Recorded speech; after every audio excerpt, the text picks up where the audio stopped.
Saya baru dapatkan kemarin, ada seorang muslim di Amerika.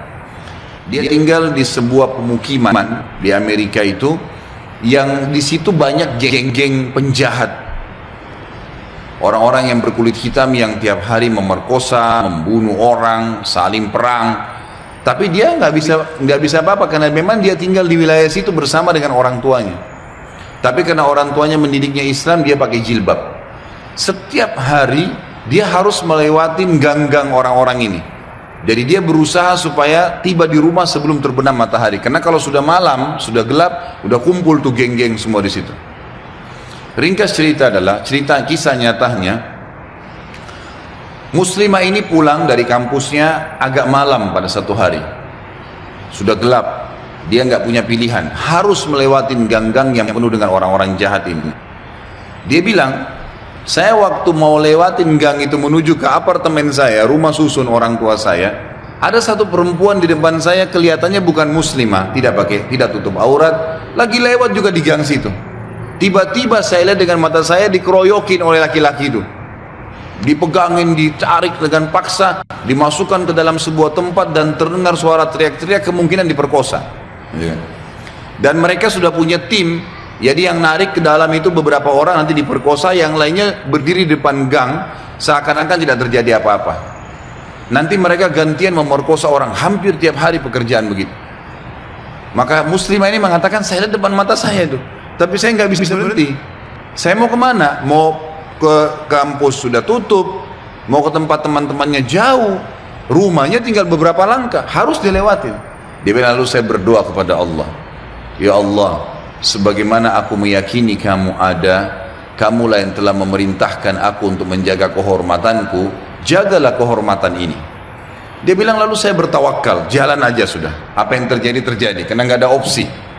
Dia bilang, sementara saya lewat di depan mereka, geng-geng ini banyak orangnya, bukan 1-2 orang, banyak orang di situ, mungkin lebih daripada 10 orang, tidak satu pun yang mengganggu saya. Nggak satu pun mengganggu saya. Dan waktu saya lewat, mereka pada buang muka. Orang-orang ini pada buang muka. Saya jalan sampai melewatin gang itu. Kebetulan rumah orang tua saya berhadapan dengan kantor polisi. Lalu saya datang kantor polisi itu, lalu saya berkata, tadi ada kejadian begini, ada perempuan diperkosa di sebelah sana. Polisi pun akhirnya menerima laporan tersebut, lalu memeriksa, kena dekat, betul terbukti ditangkap, masih ada perempuan tadi dan memang diperkosa. Akhirnya ditangkap semua di penjahat-penjahat nih. Sementara ditangkap, dia bilang, waktu masuk di kantor polisi, mereka tahu saya yang lapor, saya pakai jilbab ada di situ. Tapi mereka setiap lihat saya pasti buang muka. Kayak orang, bukan buang muka karena marah ya, kayak orang yang ketakutan melihat saya, dia bilang. Sampai masuk di penjara semua. Sudah terungkap masalah itu, dia bilang, saya penasaran. Saya bilang sama polisi setelah itu, bisa nggak saya sebelum pulang, saya mau temuin penjahat-penjahat itu. Kata polisi, silahkan.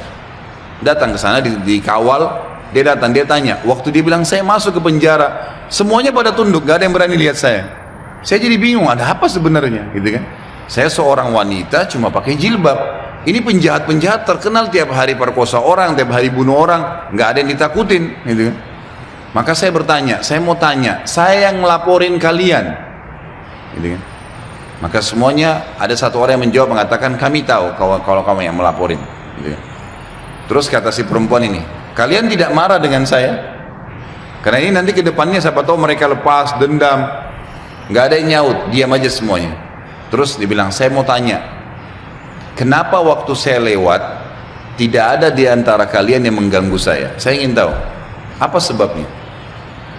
Ada satu orang, dia tidak angkat matanya ke arah perempuan, cuma dia tunduk, dia mengatakan, dari Anda lewatin gang sampai sekarang, di belakang Anda banyak orang yang menggunakan baju-baju putih yang menemani Anda, dan badannya besar-besar, kami takut. Perempuan ini bilang, saya tiba-tiba gemetar, hampir jatuh, kaget dengan informasi itu. Tapi itu kisah nyata, gitu kan? Kisah nyata. Dia bilang pun, kalau begitu baiklah, dia keluar, lalu dia ceritakan kepada keluarganya. Tapi apa yang kita ambil pelajaran dari kisah ini? Keyakinan kepada Allah Subhanahu Wa Taala mendatangkan pertolongan yang memang tidak masuk di akal manusia, tidak masuk di akal manusia, nggak bisa, susah untuk dihubungkan itu.